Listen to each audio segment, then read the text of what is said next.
संक्षिप्त में आपसे मात्र 2 मिनट लूंगा और बात करूंगा वही जो महाराज सिंह लोधी जी ने कही थी।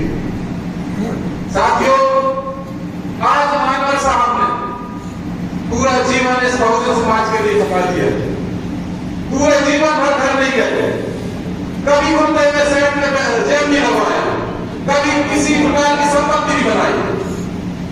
आज दुख की बात यह है कि कुछ हमारे बीच के लोग उनके नाम को उपयोग करके, उनके नाम से दलों पार्टियां बनाकर इस बहुजन समाज को, इस मानवर साहब के कारवा को बेच रहे हैं।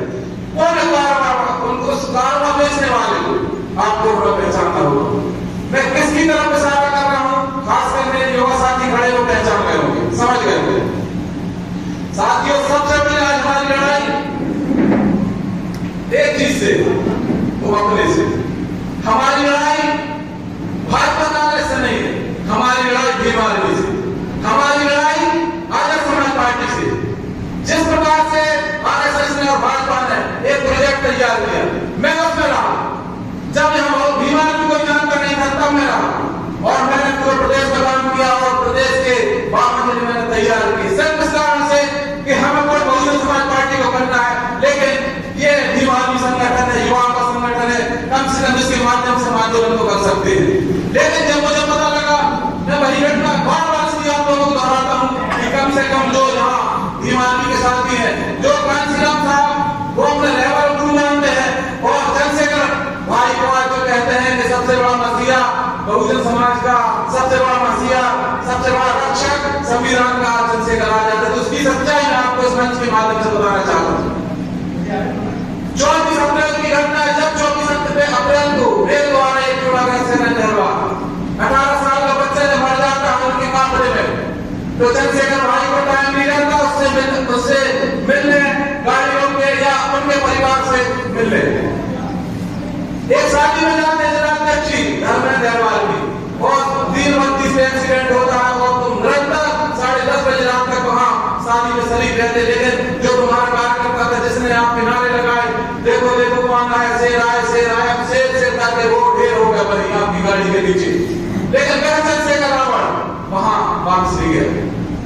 मैंने ट्वीट किया, मैंने कहा, मैं अपने भांजे की शादी में था कि भैया कैसे भी करके वो हमारा कार्यकर्ता था, उसको बचा लो। वो आप जाते भोपाल ले जाते, कहीं भी पर करवा देते, वो बच जाते। लेकिन जिस आदमी ने पीआई नमन सिंह को दबाव बनाया, धमकाया कि भैया एफआईआर नहीं होगी और एफआईआर नहीं हुई। अब सोच लो, जो व्यक्ति लाश पे राजनीति करता हो, जो व्यक्ति अपने कार्यकर्ताओं पे राजनीति करता हो, जवाब तो मुझे देना था कि मैंने उसको सदस्य बनाया। ऐसे चीज से मेरा हाथ हुआ। मैंने कहा चंद्रशेखर भाई आप ये जो राजनीति कर रहे हैं, लाश पे राजनीति कर रहे हैं और मैंने पुलिस की नौकरी छोड़ी है, बहुजन समाज पार्टी छोड़ी है, तो यहाँ लाश पे राजनीति करने नहीं आया। मैं मानवर साहब के मिशन को पूरा करने आया, मानवर साहब का जो सपना है उसको पूरा करने आया। नहीं तो आज मेरे साथ में भी कोई टीआई है, कोई डीएसपी है, आप लोगों ने देखा मैंने यही नौकरी करके घर में जाकर। तो आखिर में क्यों उस आरएसएस के नुमाइंदे के साथ में काम करूं? और मैंने प्रदेश अध्यक्ष जैसे पद को लात मारी और लात मार के फिर उन्हें अपने घर वापसी की बहुजन समाज पार्टी में बिना शर्त के, बिना कट के, किसी प्रकार की शर्त नहीं, कोई पद नहीं। लेकिन धन्यवाद करता हूं बहुजन समाज पार्टी के कुमार मायावती का और मैं अपने गुरुओं का, जिन्होंने मुझे प्रेम का स्थान दिया और सम्मान दिया। और आज मैं फिर वही बात कह रहा हूं आप लोगों से, आज लड़ाई हमारी सिर्फ और सिर्फ मानवर साहब के मिशन को बचाने की है और कैसे मिशन को खत्म कोई और नहीं कर रहा। मैंने कहा ना को भी मान लो आजाद समाज पार्टी, मैं निवेदन कर रहा हूं यहाँ जो मेरे लोग बैठे, ये तो वो मानवर साहब के हमरा ही हैं जिन्होंने मानवर साहब के कार्यक्रम किए, मानवर साहब को देखा, आप लोगों ने अच्छे से समझा।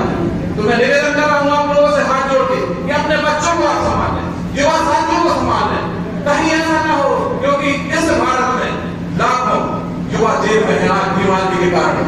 हजारों लोग मर चुके हैं बीमारी के कारण और हजारों बच्चों ने अपने जीवन बर्बाद किए। तो मेरा निवेदन है आप अपने बच्चों को बचा लें और सोचो सच्चा मूवमेंट जो मानवर साहब ने बनाया बाबा साहब के अनुसार और जो बाबा साहब ने कहा था राजनीतिक सत्ता व्यवहार चर्चा में जिससे हर समस्या की तालीम बोली जाती है और मंदिर मस्जिद में जाकर सत्ता मंदिर में कब्जा करें। उस मार्ग पे मानव साहब चले और आज वह कारवा खत्म हुआ। आप सोचे जहां एक बंदे को 3800 वोट मिल रहे, विधानसभा जैसे क्षेत्र में 3800 वोट मिले, फिर आप 5 लाख वोट कैसे दे सकते? कैसे 5 लाख वोट मिले? और आज जहां हमारी बहन हमारी मायावती हमारे खून पसीने से जो उपाय थी, वहां 4 बार मुख्यमंत्री रही, 4 बार सरकार रही और वहां एक भी सीट नहीं आई। तो क्या आप लोगों को समझ में नहीं आ रहा कि भाजपा का आदमी है या आरएसएस का एजेंट है?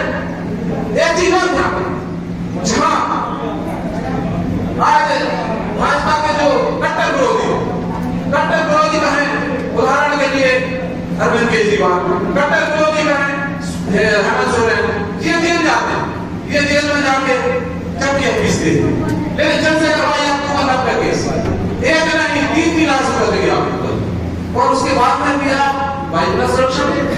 तो आपको समझ नहीं आ रहा कि आपको जेल जाना चाहिए कि भैया बाइक का सुरक्षा मिलना चाहिए? तो ये समझ गया ना किसकी एजेंट?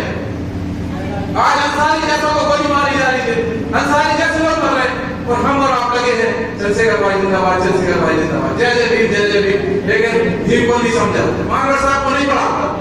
साथियों, काफी वक्त है, काफी चीजें हैं बताने के लिए, लेकिन मैं अंतिम बार यही निवेदन करूंगा आप लोगों से कि जैसे भी हो, आज मानवर साहब की यहाँ जयंती पर अपने गुरु बाबा साहब ने जिसको भी आप मानते, लेकिन मैं तो कहूंगा मानव साहब की कसम खा के जाए, प्रतिज्ञा लेके जाने की और आज से ही निकल जाए। और महोदय जी से मेरा हाथ जोड़ कर निवेदन है, आप लोग समीक्षा करें और पदाधिकारियों की समीक्षा करें जो 10 साल से बैठे हैं और आज तक उन्होंने कार्यकारिणी नहीं बनाई, आज तक उन्हें एक कार्यकर्ता नहीं बना, उनको सत्ता बाहर बैठा। अगर मैं निकल मुझे बाहर करें, हमें ऐसे राय की जरूरत नहीं चाहिए, क्योंकि बाबा साहब ने नहीं कहा, श्याम साहब को बहुत कहा, उनकी बात थी, उन्होंने स्वयं कहा था मुझे राय की जरूरत नहीं चाहिए। और अगर आप सच्चे सिपाही हो मानव साहब की, तो मेरा निवेदन है वो राय से अलग हो जाए, राय के ना बने, वो पद नहीं चला पाएगा तो छोड़ दें। अगर आप वास्तव में सच्चे सिपाही हैं मानव साहब की। मेरी साथियों, मेरी शब्दों के साथ सभी साथियों को जय भीम, जय भारत, जय संविधान, जय गौरव।